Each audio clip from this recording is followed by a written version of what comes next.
Tuendelee na uchambuzi. Shirika la kutetea haki za binadamu limesema kwenye ripoti yake iliyochapishwa hii leo kuwa ukandamizaji kabla ya maandamano yaliyopangwa kufanyika hapo kesho Jumanne Disemba 9 nchini Tanzania, kutoheshimu haki ya watu kufanya maandamano ya amani na kuwekwa kizuizini kiholela kwa wanaharakati na wafuasi wa upinzani ni makosa yanayofanywa na utawala wa Tanzania. Zainab Aziz na ripoti kamili.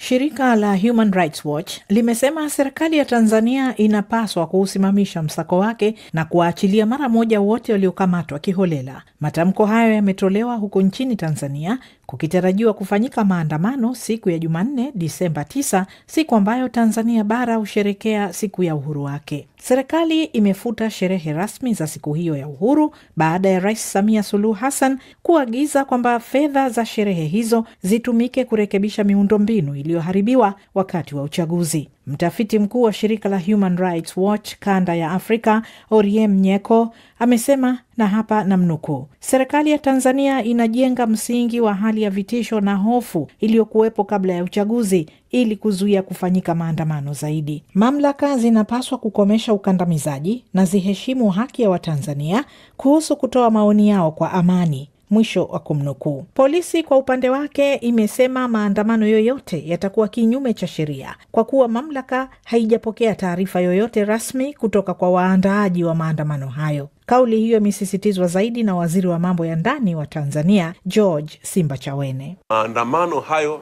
ni haramu, hayaruhusiwi, na tutumie nafasi hii kuwaomba sana wale wote ambao wanashabikia, ambao wanaona wao wameichoka amani, wale wote ambao wanaona hata mateso tuliyopata katika kipindi hiki wanaona hayatutoshi, wanataka kutuongezea tena mengine, tuwaombe sana kwamba maandamano yako kuwa hayana kibali na hayapo kwa mujibu wa sheria, hayakubaliki na ni kinyume cha sheria, na kwa hivyo vyombo vyetu vya usalama vitayadhibiti. Ulinzi umeimarishwa kwa kuwekwa vikosi vya polisi na wanajeshi wanaoonekana kando ya barabara kuu katika mji mkuu wa kibiashara Dar es Salaam na kwenye mji wa kaskazini wa Arusha. Shirika la kutetea haki za binadamu la Human Rights Watch limesema hata kabla ya maandamano yaliyopangwa kufanyika Disemba 9, mamlaka ilionekana kuzidisha unyanyasaji kwenye mitandao ya kidijitali na ufuatiliaji wa wanaharakati. Limesema serikali ya Tanzania inapaswa kufikiria upya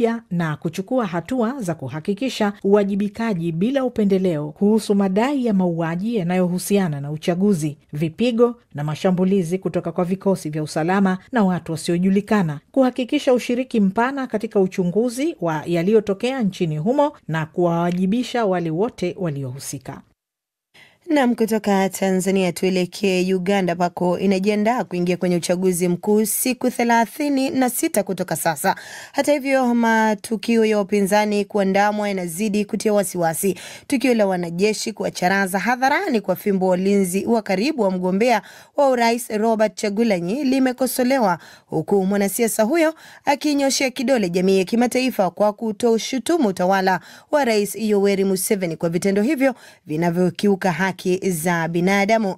Mwandishi wetu Libega Emmanuel ametutumia ripoti ifuatayo.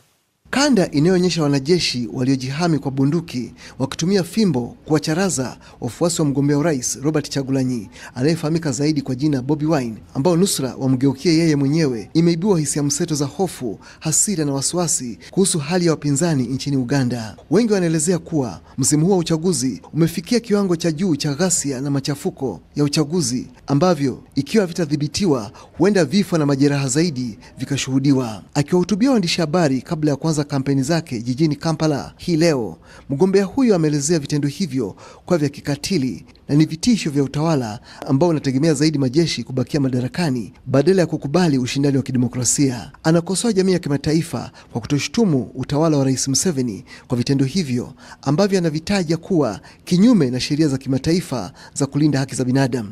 To the international community, you all are watching what is happening in Uganda. Kwa jamii ya kimataifa, nyote mnatazama kinachoendelea Uganda na shangaa kama mnasubiri kuona mauaji ya halaiki ili mchukue hatua. A massacre in Uganda so you can act. Mgombea mwingine wa urais kwa tiketi ya chama cha NT, Jenerali Mugisha Muntu, amewashauri wanajeshi na askari polisi wasikubali kutumiwa na dola kuwatendea hujuma raia wa kawaida. You are a national army. Much as an individual wants to manipulate you. Nyinyi ni jeshi la taifa.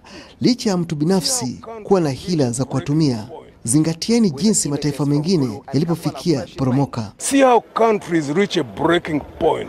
Huku tume ya haki za binadamu ya Uganda ikihimiza vyombo vya usalama kutotumia nguvu za kupindukia dhidi ya watu wanaoshiriki kampeni zinazoendelea, raia mbalimbali wanakosoa uhusika wa moja kwa moja wa wanajeshi katika masuala ya siasa. Kwa upande wake, Rais Yoweri Museveni ambaye anatetea kiti hicho ameendelea kuambia wapigaji kura kwenye mikutano yake ya kampeni kwamba hawezi kuacha mazingira ya amani ambayo amejitolea muhanga miaka yote kuyajenga yaharibiwe na watu ambao hawajatoa mchango wote kuhakikisha hiyo amani. Not go on playing around with Uganda. Huwezi chezea Uganda kwa sababu kuna amani tulioleta na haitiliwi maanani na wapinzani wetu ambao hawajachangia chochote. Anything to that peace. Lakini kwa wapinzani wake, matamshi hayo wameyatafsiri kuwa ni vitisho kwa raia. Wanadai Museveni hutegemea zaidi kujenga hofu miongoni mwa raia anaposema kuwa bila yeye kubaki kwenye utawala, Uganda haiwezi kuwa na amani na badala yake itatumbukia katika msukosuko wa kisiasa ambao utasababisha machafuko. Lubega Emmanuel, DW, Kampala. Rais Felix Tshisekedi amelihutubia taifa leo mbele ya mabunge mawili yaliyokutana kwa pamoja kwenye kongamano maalum kwa hotuba iliyokuwa ikisubiriwa kwa hamu kuhusu hali ya taifa. Hotuba hii imekuja wakati nchi iko katika mazingira ya mvutano mkali mashariki mwa nchi, mapigano yakiongezeka huku waasi wa AFC M23 wakiendelea kusonga mbele kwa kasi kuelekea mji wa kimkakati wa Uvira. Wakongo wengi wanasema wamesikitishwa na hotuba ya rais wakikabiliwa na hali ya usalama inayozidi kuzorota. Ruth Alonga na mengi zaidi.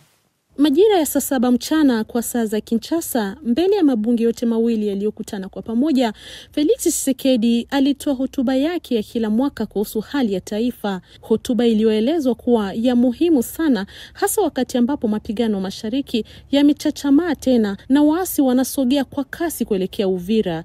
Katika hotuba yake, kiongozi huyo wa nchi alishtumu kwa mara nyingine tena jirani yake Rais Paul Kagame kwa kuunga mkono makundi ya M23 na kwa kuvuruga makubaliano ya Washington, makubaliano yaliyosainiwa siku chache tu zilizopita.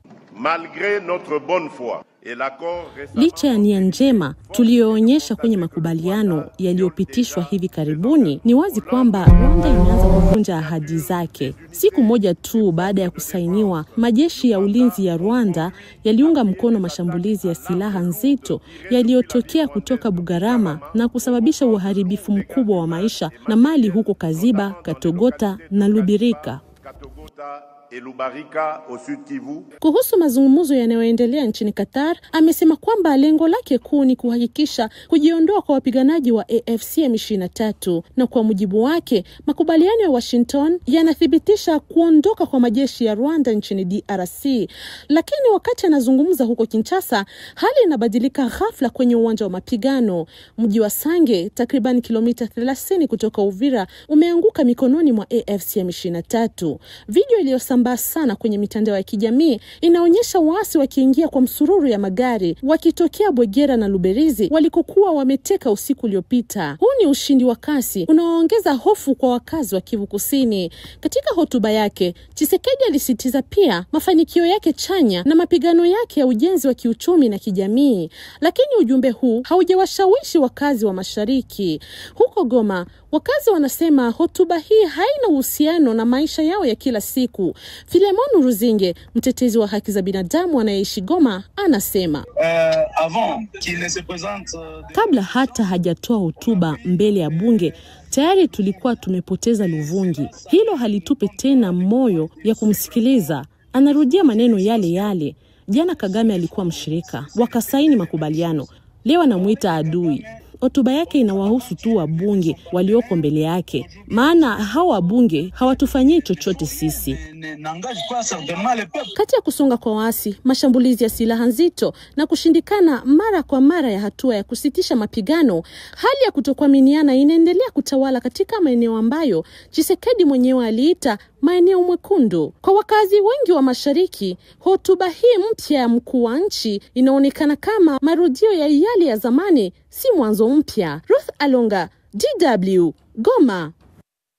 Tukisalia huko nchini Kongo, tuangazie zaidi hotuba ya Rais Felix Tshisekedi ambayo sehemu kubwa imemtuhumu Rais Paul Kagame wa Rwanda kwa kukiuka makubaliano ya amani yaliyofikiwa hivi karibuni nchini Marekani.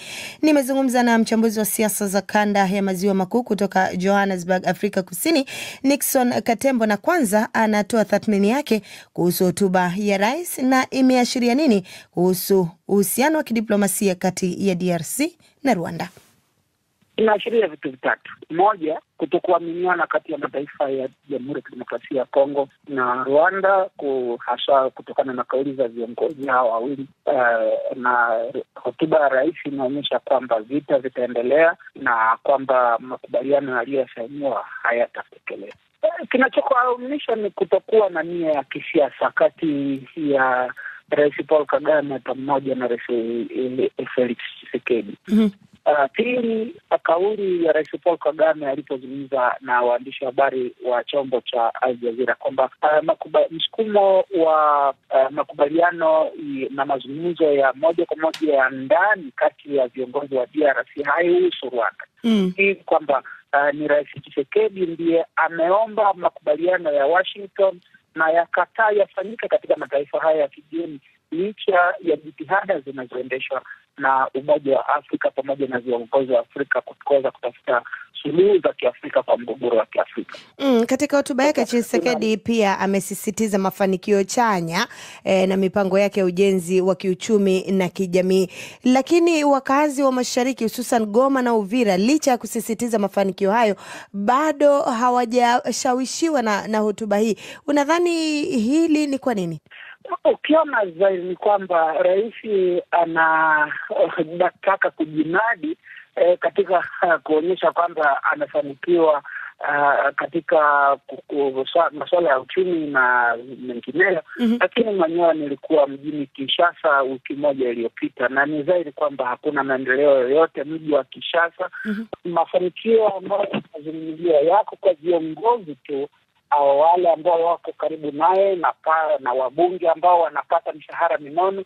Lakini kwa wananchi wa mashariki ni kwamba vita vinaendelea. Uongozi wowote ambao unasema kwamba umefanya mafanikio haya lazima yaonekane katika maisha ya raia wa kawaida. Nixon, katika uwanja wa mapambano, kusonga kwa kasi kwa waasi wa AFC M23 kuelekea Uvira kuna maanisha nini kwa mustakabali wa usalama wa taifa na uhalali wa serikali ya Tshisekedi? Hali ile kwamba Rais Tshisekedi huenda katolewa madarakani kupitia mtutu wa bunduki. Na kwa bahati mbaya vita hizi zinaweza vikasababisha vita ya kikanda, kwa maana kuwa wanajeshi wa Burundi wako pale mashariki mwa Kongo, na Burundi imeweza kuelezea hofu yake kuhusiana na waasi hao wa M23. Sasa hili ni swala la kikanda ambalo lingeangaliwa upya na Rais Tshisekedi, pengine kutokana na uzembe wake wa kidiplomasia kuweza kutaka kusalia madarakani kuliko kuwa na mazungumzo ya ndani ya moja kwa moja na wapinzani wake, pamoja kuzungumzia masuala ya Kongo kinagaubaga. Ni Nixon Katembo, mchambuzi wa siasa za kanda ya maziwa makuu, akizungumzia hotuba ya Rais wa Jamhuri ya Kidemokrasia ya Kongo Felix Tshisekedi.